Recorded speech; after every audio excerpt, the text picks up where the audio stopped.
Welcome to the Deep Dive. Today, we're tackling a topic that, well, you've definitely heard the buzz, maybe you felt some of the hype, maybe even a bit of the confusion around it. We're talking about non-fungible tokens, or NFTs.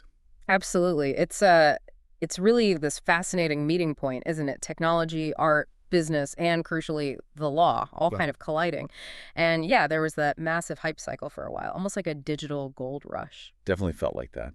But we've seen some pretty wild swings since then, right? Oh, absolutely. Huge fluctuations. Like I saw one figure, I think it was from the Harvard Business Review, saying trading volume went from something like $780 million in one day in May 2022 down to 293 million for the entire month of May 2023. Wow, that's a massive drop. It is, but the idea that NFTs are just dead isn't really accurate. That same HBR piece pointed out they're still a really viable tool. If you use them thoughtfully, strategically, they have a lot of practical uses. Right. And that's really our goal today, isn't it? To get past the headlines, the simple definitions.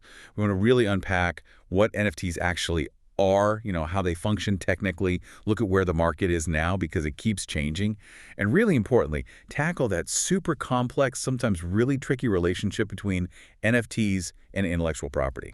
We're talking copyright, trademarks, even patents. Exactly. It's a tangled web. So the aim here is to give you, our listeners, the kind of critical knowledge you need to, well, make sense of it all, to see what's real opportunity versus just, hype or a passing fad in this whole digital landscape. And to do that, we've really dug into some solid sources. Our main guide is this incredibly detailed report that went to Congress. It's from the U.S. Copyright Office and the Patent and Trademark Office, the USPTO. Yeah, it's packed with insights because they got input from like 60 different groups, artists, academics, businesses, industry bodies, you name it. We've also pulled in some academic research from Semantic Scholar, plus some practical guides on things like NFT marketing and how brands are using them from places like Brenton Way and, as I mentioned, Harvard Business Review. Okay, great. So let's start right at the beginning, because I think for a lot of people, NFT still feels a bit fuzzy. We hear it all the time. Yeah. But what is it, fundamentally? Right, let's break it down. That report to Congress gives a pretty solid definition. Basically, it says an NFT is a unique cryptographic token. Okay, token, like a digital coin? Well, not exactly a coin. The report clarifies that token here means a digital representation of value or rights. Think of it more like a digital certificate or placeholder. Got it. And it's unique, cryptographic. What else? The ownership of which is recorded to a blockchain or other distributed ledger system. Blockchain. We hear that word a lot, too. We do. We'll circle back to that. And finally, the definition says it provides the owner rights in or access to one or more assets or entitlements. Rights or access to assets. Okay. But that non-fungible part seems really key. That's what makes it different from, say, Bitcoin, right? Exactly. That's the core difference. Non-fungible just means it's unique and you can't interchange it. Think of like an original painting. Okay. There's only one. You can't swap it for another painting, even by the same artist, and say it's the same thing or has the exact same value. Each NFT is distinct, has its own value. It's irreplaceable. Both the Copyright Office report and the Government Accountability Office stress this. So unique like a painting. What's the opposite then? What's fungible? Fungible assets are interchangeable, like a dollar bill. My $10 bill is worth exactly the same as your $10 bill. We can swap them, no difference in value. Right. Same with cryptocurrencies like Bitcoin. One Bitcoin is the same as any other Bitcoin. That's fungibility. The Copyright Office report makes that distinction really clear. Okay, makes sense. And the cryptographic bit, what does that mean in simple terms? It just refers to the technical security features, basically methods used to make sure the data is secure and only accessible to the right people, protecting its integrity. Gotcha. So that brings us back to the blockchain. NFTs live on the blockchain, ownership is recorded there. How does that technology actually work to make this all possible? So the blockchain is, at its heart, a type of database. Imagine a digital ledger, like a notebook, but it's made up of blocks of information chained together. And this ledger isn't stored in one place. It's shared, copied, and kept in sync across a whole network of computers. This is what the Congressional Research Service describes, and it's cited in the Copyright Office report. Decentralized, right? No single company controls it. Exactly. And its big selling point is that it's tamper-resistant. It keeps records without needing a central authority, like a bank or a government, to validate things. That's why you often hear it called immutable. Immutable, meaning it can't be changed. Right. Like ever. Set in stone. Well, that's the common idea, and it's mostly true. It's designed to be incredibly difficult to change once data is added. But the Copyright Office report adds a little nuance there. It says modifications can technically happen in some rare situations, maybe through how certain blockchains reach agreement, their consensus mechanisms. Ah, okay. So highly resistant, but maybe not absolutely 100% unchangeable in every conceivable circumstance. Pretty much. But for practical purposes, the key is that it's extremely hard to alter, which builds trust in the records. That's a really important point, actually, because this whole area is about separating the reality from the hype, isn't it? And this leads to something I find really fascinating and maybe confusing for people, the difference between owning an NFT and just possessing it. It's not like owning a physical book, is it? Not at all. And this is maybe one of the most critical points the Copyright Office report highlights. The blockchain technology itself fundamentally cannot tell the difference between legal ownership and simple possession. What do you mean? Okay, think about this. If someone manages to steal your NFT, maybe through a phishing scam, they get into your digital wallet. The blockchain will just record the thief as the new owner because they now possess the token in their wallet. Some commenters in the report, like Corsearch and Wang and Lee, pointed this out. If someone steals your car keys and drives off, the car is still legally yours, right? Right. You report it stolen, the law recognizes you as the owner. Exactly. But with an NFT, the blockchain's record simply shows whoever holds the token as the owner, regardless of how they got it. The technology just sees possession. So possession is just having control of it in your digital wallet. But ownership means you have the legal right to it. Wow, that really raises a huge question, doesn't it? What does it even mean to own something digital if the tech itself can't distinguish between having it and having the right to it? That feels like it challenges, well, centuries of property law. You've nailed it. That's the core legal challenge. It's this fundamental disconnect. Imagine if in the physical world, just holding something, even if you stole it, automatically made you the legal owner in the eyes of some unchangeable global record. Yeah, that would be chaos. Right. So this is why lawyers and lawmakers are grappling with this. How do we bridge the gap between technological reality and legal rights? Because remember, the NFT token is separate from whatever asset it's linked to. Wait, hang on. So the NFT isn't the actual thing. Like if I buy an NFT of some digital artwork, I don't actually own the image file itself. Yeah. Or the copyright. That seems like a really common misunderstanding. It is a huge misunderstanding, and yeah, generally the NFT is not the asset itself. The Government Accountability Office explains this well. Most NFTs are more like a digital identifier, or maybe a certificate of ownership for the asset. For digital stuff, the NFT represents ownership of the unique code that's linked to its metadata. That metadata points to the actual file and proves which specific digital file is the original tied to that token, even if millions of people can view or download copies of the same image. Okay, so it's more like owning the official receipt or the deed, not the actual house or the painting itself.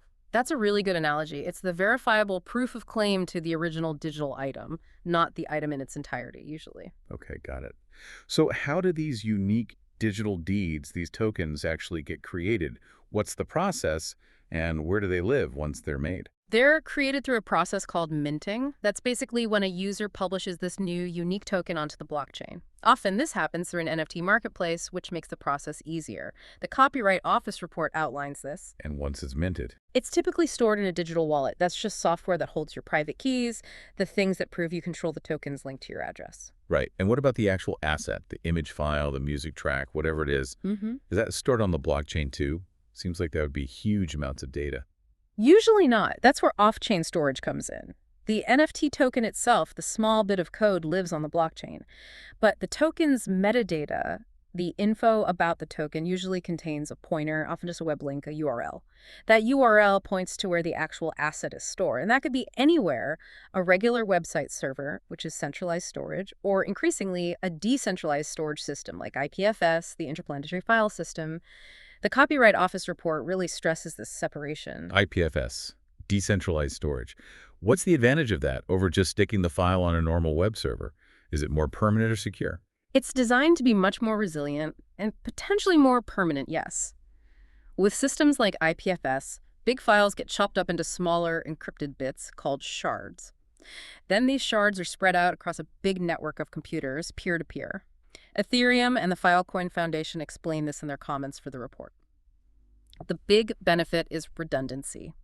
If you want to view the asset, your computer can pull those shards from many different places on the network. Ah, so it doesn't rely on one single server that could crash or get taken down. Exactly. Unlike centralized storage, where if that one server goes offline, the link breaks and your NFT might point to nothing, decentralized storage aims to avoid that single point of failure. Okay, that makes sense. One more piece of the puzzle.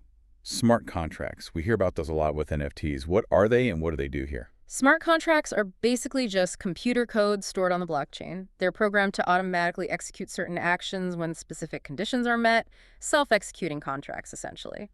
The Copyright Office report referencing that big Hermes versus Rothschild case about the Meta Birkins. Oh yeah, I remember that one. Right.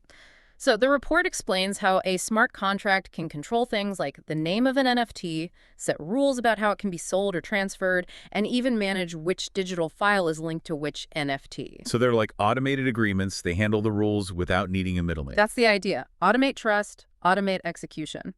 But, and this is really crucial and often missed, the smart contract is separate from the NFT itself. And here's the kicker. The smart contract can actually be owned or controlled by someone completely different from the person who owns the NFT. Wait, really? How does that work? Yeah, it adds a whole layer of complexity. Imagine the person who wrote the smart contract for an art NFT still controls the part that pays out royalties, or maybe even the part that links to the image file. What if they decide to change the rules or even turn off access? Ugh. So the NFT token might be secure on the blockchain, but the rules governing its function, dictated by this separate smart contract, might not be as stable or might be controlled by someone else entirely. It creates potential issues and disputes down the line. Wow. Okay, that's definitely a lot to unpack just on the technical side. So now that we have a better grip on what an NFT is, let's shift gears to the market. It's been, well, a wild ride since 2021, hasn't it? Oh, absolutely. Explosive development is how the Semantic Scholar report puts it. Even with those big market downturns we talked about earlier, the initial phase was just phenomenal growth. That Harvard Business Review data really paints a picture, going from $780 million in sales on a single day in May 22 to $293 million for the whole month a year later. That's not just a dip, it's a major correction, but maybe also a sign of the market, maturing a bit past that initial crazy speculation. Yeah, definitely. During that boom time, though, who were the big players? What kind of projects were really driving those huge sales figures? It felt like every week there was a new record being broken.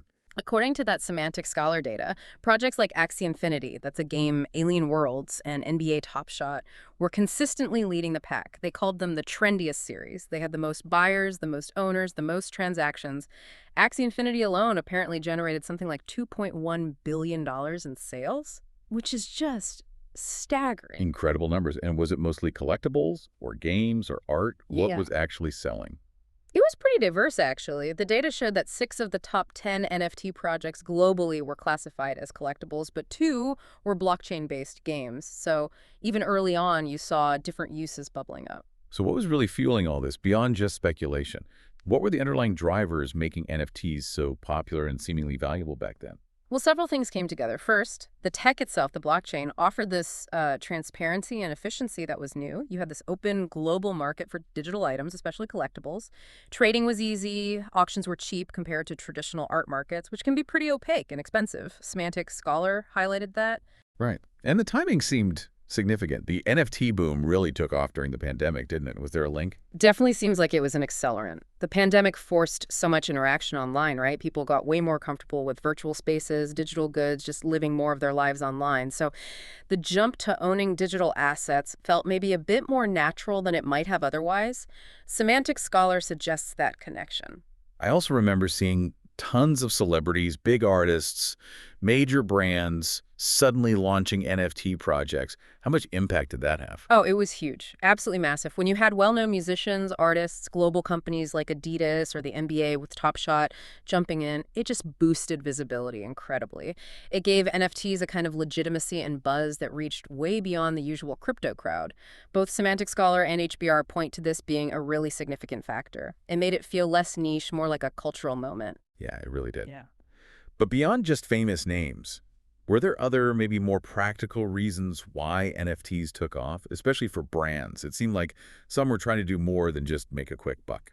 You're right, there was often a deeper strategy. A really big driver was community building. The Brenton Way Guide really hammers this point home. For a lot of projects, the community is the utility.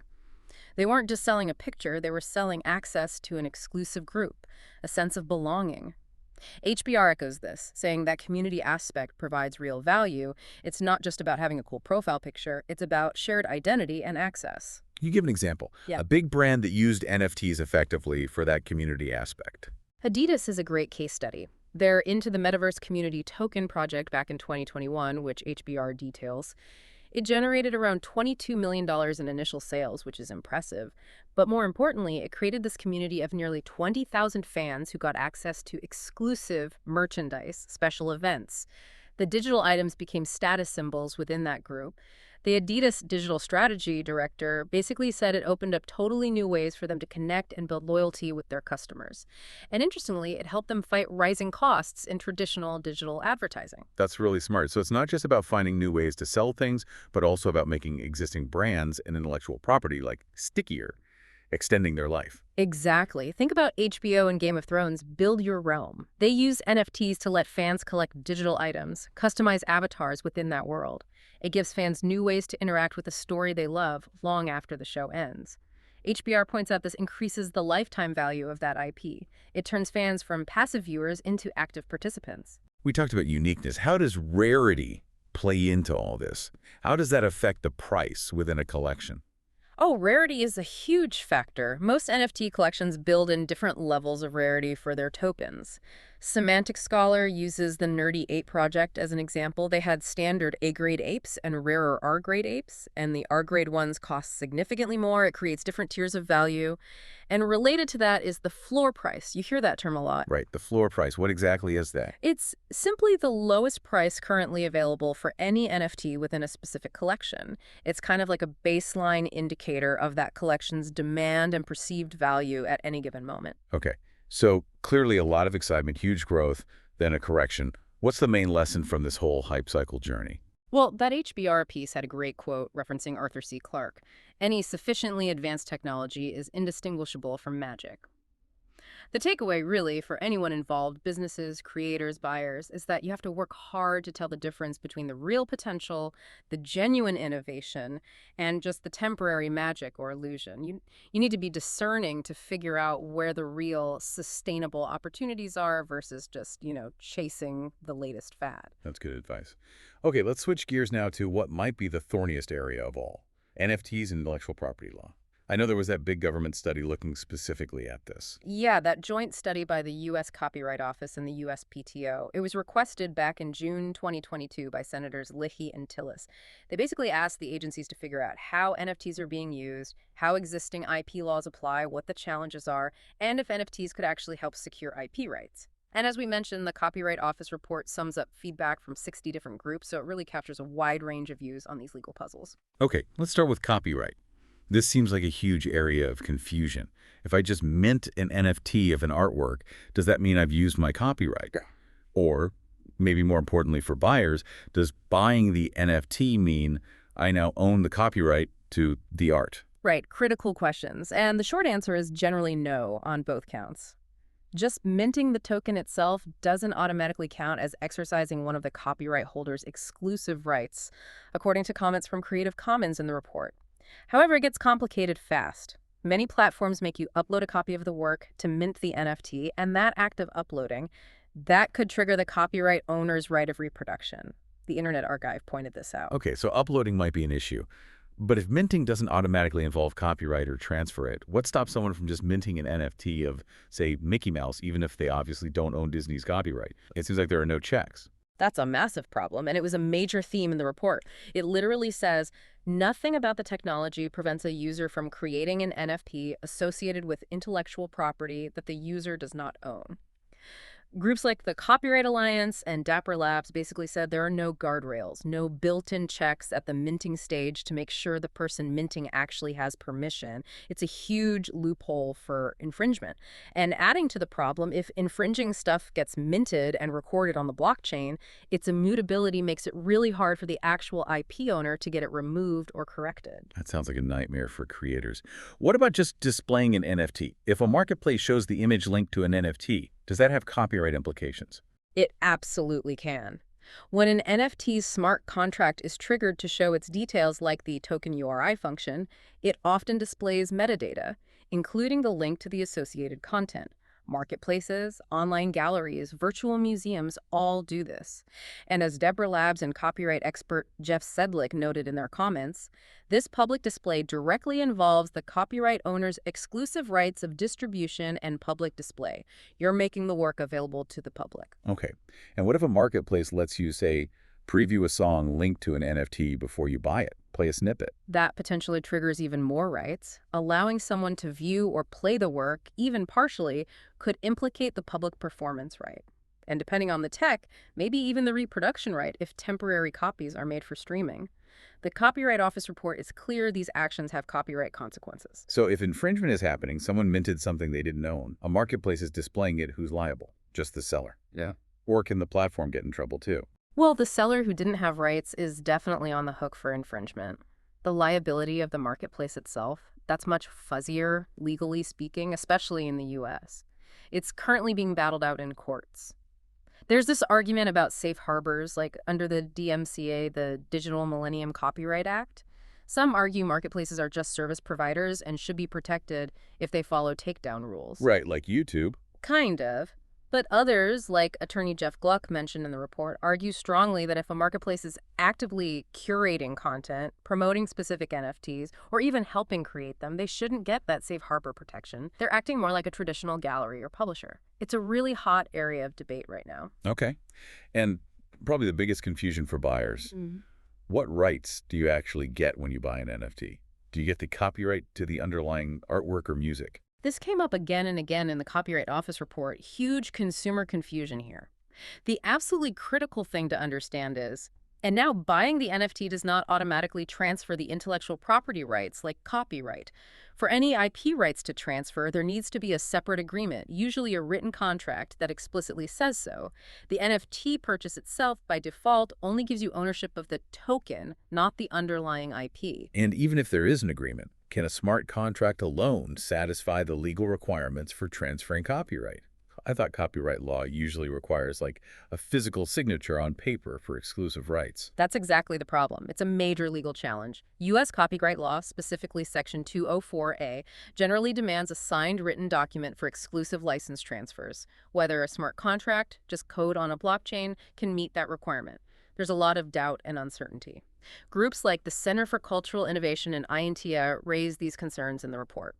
It highlights a real clash between fast-moving tech and established legal formalities. Okay, so lots of challenges. But are there ways NFTs could actually help the copyright system? Any potential upsides for creators? There are potential upsides, definitely. One big one is provenance tracking the history of ownership for a work of art. NFTs can create a clear, time-stamped record of who owned what when. That's super valuable, especially in the art market, for verifying authenticity and deterring fakes, as the report notes. That sounds useful. But I remember you mentioning the garbage in, garbage out issue earlier. How does that apply here? It's the major caveat. Yes, the blockchain record is hard to change. But if the information put onto the blockchain in the first place is wrong or fraudulent, say, someone mints an NFT of art they stole, claiming to be the original artist, then that false information becomes part of the immutable record. Garbage in, garbage out. The report also flagged a worrying practice where some platforms mint NFTs in their own digital wallets first, before sending them to the artist. This makes the platform look like the original creator on the blockchain record, which hides the real artist and makes it harder to verify legitimacy. Tricky. What about using NFTs for official copyright registration? Could they replace the current system with the Copyright Office?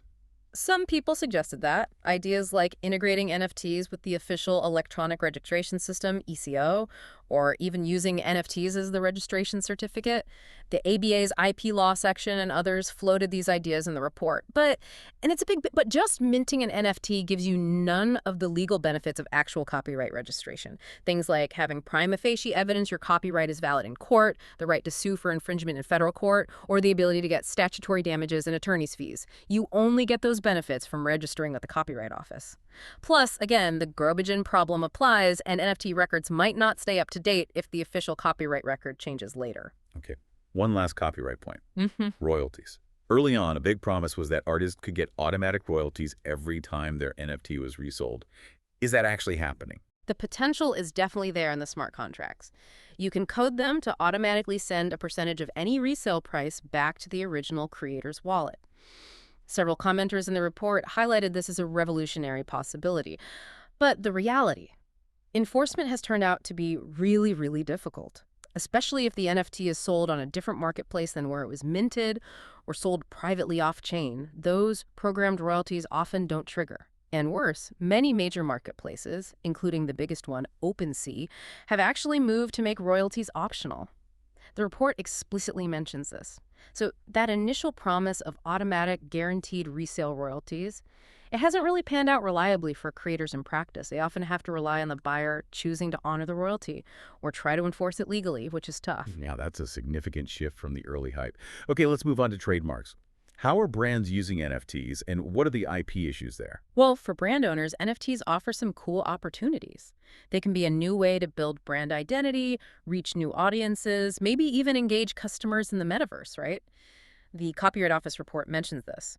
Smart contracts could potentially help manage trademark licenses automatically, and the blockchain's public record could help prove when a trademark was first used, or help track genuine products versus counterfeits. Any examples of brands doing this well? NBA Top Shot comes up again. They were smart enough to file for trademark registrations not just for physical merchandise, but specifically for things like downloadable virtual goods and entertainment services related to their NFTs. The report uses them as an example of brands adapting their IP strategy for this new digital frontier. They're building fences around their digital turf. But are there challenges in actually getting those trademark registrations for NFT stuff? Oh yeah, definitely. The USPTO is still figuring out the best way to classify these new kinds of goods and services. Is an NFT tied to a digital image a downloadable good? What if it's just access to something online, non-downloadable? What about interactive elements? The USPTO has issued some guidance, but commenters in the report basically said they need more clear examples of how to describe these things properly in trademark applications. The legal framework is playing catch-up. And the big question for established brands, infringement. If I have a trademark for, say, sneakers, does that automatically stop someone else from selling sneaker NFTs using my brand name? That is the major headache for brand owners right now. Are NFTs part of the zone of natural expansion for their existing trademarks? Or do they need entirely new registrations specifically covering virtual goods? The Copyright Office report flags this as a key uncertainty. We're getting some clarity from major court cases, though. That Hermes versus Rothschild case over the Meta Birkins NFTs was huge. Hermes won, with the court basically saying the NFTs were likely to confuse consumers about whether Hermes was involved. And the Nike versus StockX case is also tackling similar issues about using brands with digital assets. These cases are setting important precedents. Right, those cases are definitely being watched closely. Could the government itself, like the USPTO, use NFTs, maybe for issuing patents or trademarks? That was actually suggested by some commenters in the report. The idea was that official patent or trademark certificates could be minted as NFTs. That would create a super secure, verifiable, tamper-proof record. It could make due diligence for things like company mergers much easier and potentially help IP offices around the world securely share information. It's a pretty neat, futuristic idea for government record keeping. Definitely intriguing. Okay, quickly on patents now. How do they fit in? Can you patent NFT technology or use NFTs to manage patents? Similar potential benefits as with trademarks. Blockchain and NFTs could theoretically help manage patent rights, tracking ownership transfers, managing licensing deals, maybe even enabling fractional ownership where multiple people invest in a patent. But the report also warns the same problems apply. Difficulty identifying who's who, the risk of bad information getting locked onto the blockchain, those challenges cut across all types of IP. And what about getting a patent for an NFT-related invention? Is just creating a new kind of NFT enough? Probably not just for creating a standard NFT. To get a utility patent, your invention needs to be more than just an abstract idea. It has to be a specific process, machine, or composition of matter. The Supreme Court's Alice decision set a high bar here, as the report notes. So you're more likely to get a patent if you're genuinely improving the underlying NFT or blockchain technology, maybe a new way to authenticate tokens, a more efficient way for the network to agree on transactions, or a clever way to reduce data storage. Just applying existing tech in a standard way usually isn't enough to be patentable. What about design patents? Could the look of an NFT or the interface of a marketplace be patented? Yes, potentially. Design patents protect the way something looks, its ornamental design. The report mentions this can apply to things like user interfaces on screens. So, a really unique visual design for an NFT collection or a distinctive layout for an NFT trading platform might qualify for design patent protection. And just to add another layer of complexity, the report notes that AI is starting to be used to generate NFT art and even underlying inventions, which raises really thorny questions about who the inventor is for patent purposes. Okay, so we've covered copyright, trademarks, patents. And weaving through all of it, the one constant seems to be this issue of confusion, especially for consumers. Absolutely. It was probably the single most consistent theme across almost all the comments submitted for the Copyright Office report. Widespread consumer confusion about what rights you actually get when you create or buy an NFT. It's systemic.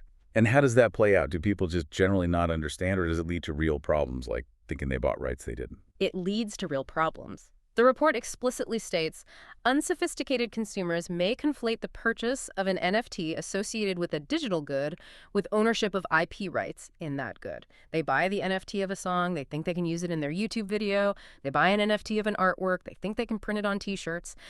But unless the license specifically allows that, which it usually doesn't by default, they can't. They bought the token, the digital receipt, not the underlying usage rights. And is it only unsophisticated consumers having trouble? Or are even tech-savvy people struggling? No, it's definitely not just novices. Even experienced digital consumers find it hard. A big reason is the lack of clear, standard ways for sellers to disclose what rights are included. Many commenters called for standardized NFT owner agreements to make things transparent. As one person noted in the report, even for savvy buyers, figuring out the legitimacy and the rights attached to an NFT can be really time-consuming and technologically challenging. The ecosystem often just isn't clear enough right now. Given all these legal complexities, the market volatility, the confusion, how are NFT projects actually finding success today? What does it take to market these things effectively now that the initial gold rush seems over? Well, marketing is still absolutely crucial, maybe even more so now. That Brenton Way guide makes the point clearly. NFT projects, like crypto generally, run on supply and demand. Marketing is what creates that demand. They say a project can either blow up fast or just go completely unnoticed. Good marketing makes the difference. So it's not enough to just have cool tech or art. You need to connect with people, build something more. Exactly. For so many successful projects, the Brenton Way Guide stresses the community is the utility. It's about creating that sense of belonging, shared purpose, exclusivity among the people who hold the NFTs.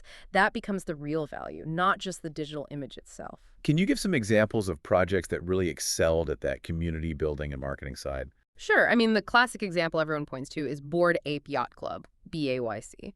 Their founders really got that NFTs were becoming this kind of cultural currency. They didn't just sell ape pictures. They built this whole narrative around an exclusive, tight-knit community of crypto-minded people. That feeling of being part of an elite club was key. Is why they sold out so fast and why their floor price hit insane levels like 94 ETH, maybe $180,000 at one point. It was the community vibe, as Brenton Way details. Incredible. Any other interesting approaches, maybe less conventional ones? Yeah, the Phantom Network, PXN, is another good case study from Brenton Way. They tapped into this sort of rebellious feeling, focusing on helping people build their personal networks within the PXN community. The founder was super active in their Discord channel, constantly talking to people, making them feel involved, using humor. They gave each NFT a unique identity, story, cool animations, even dubstep music. It felt really cohesive and engaging. What about projects that were just kind of weird but still made it? You must mean Goblin Town. Brenton Way highlights them as being truly original. They launched during a market downturn and just leaned into being bizarre and funny. They crashed Twitter Spaces with these weird trolley vibes. The art was intentionally grotesque, but also kind of beautiful in its own way, and they were super consistent with their branding, even using goblin speech for the NFT traits, like calling a nose a stank finder. They fully embraced the weirdness, and it resonated with people looking for something different and fun when the market was down. That's brilliant.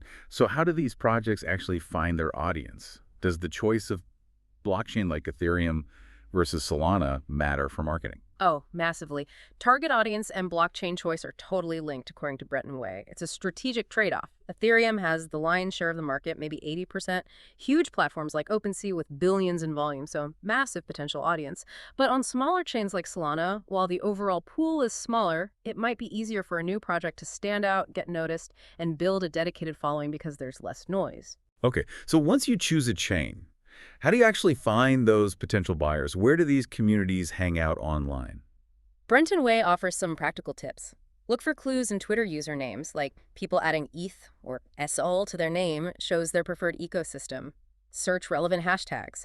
Dive into Reddit communities like RopenSea or A Magic Eden. And really important, actively join and participate in Discord servers or Telegram groups dedicated to specific NFT projects or blockchains.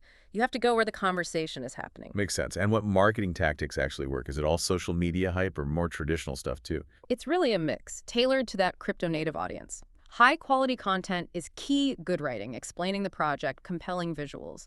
Then, digitally, it's things like SEO so people can find you, smart paid ads on platforms like Reddit and Twitter, especially using their lookalike audience tools to find people similar to existing crypto users. Plus, active social media, maybe influencer marketing, and digital PR. Brenton Way emphasizes that even though overall trading volume is down from the peak, there's still plenty of opportunity for innovative projects with smart marketing to succeed. So the message is, even after the hype has subsided a bit, NFTs aren't dead. They still have a real role, especially for brands wanting to engage customers. Absolutely. Harvard Business Review makes this point very strongly. Beyond the speculation, NFTs remain a valid tool for brand engagement, for rewarding loyal customers, even for breathing new life into existing products. They point out that collectibles were early NFT adopters because the tech is perfect for assets that need authentication and are treated often think high-end watches. The market for pre-owned luxury watches is actually growing faster than new ones, HBR notes, because they're seen as investments, and NFTs can help verify their authenticity and ownership history. So it really boils down to building connections, right? Yeah. That seems to be the lasting value. That's the core idea. HBR sums it up beautifully. Connections are the essence of a brand and lifetime value, and NFTs are the next iteration. Just like websites changed consumer connections years ago, NFTs offer a new way to build deeper, more verifiable relationships between brands and their communities today. This is a really fascinating, deep exploration. Let's try and summarize the key takeaways for everyone listening. Okay, well first, NFTs are these unique digital tokens on a blockchain. Crucially, they're separate from the assets they represent. They offer new ways to think about digital ownership and interaction. And despite the market roller coaster, they still hold real potential for brands, communities, and creators. We see that in art, gaming, collectibles. But, and it's a big but, they come with serious challenges, especially navigating the existing complex rules of intellectual property, copyright, trademarks, patents, and overcoming that widespread confusion among buyers about what rights they're actually getting. Right. And always remember that garbage in, garbage out problem with the blockchain. Immutability only matters if the initial information is correct and legitimate. Diligence is absolutely key for everyone involved. The tech, the market, the laws, they're all still very much evolving. It really feels like this digital world keeps pushing against our old ideas of ownership, authenticity, even how we enforce rules. NFTs blur physical and digital lines. Technology moves faster than regulation. It really makes you wonder, how will we adapt our understanding of property as more things get tokenized? And maybe more practically for you listening. As creators, as consumers, how can you best arm yourself with solid knowledge to navigate this new frontier wisely?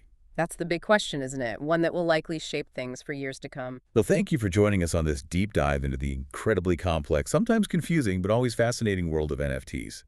We hope this helps you navigate it a little better. Keep exploring, stay curious, and we'll catch you on the next deep dive.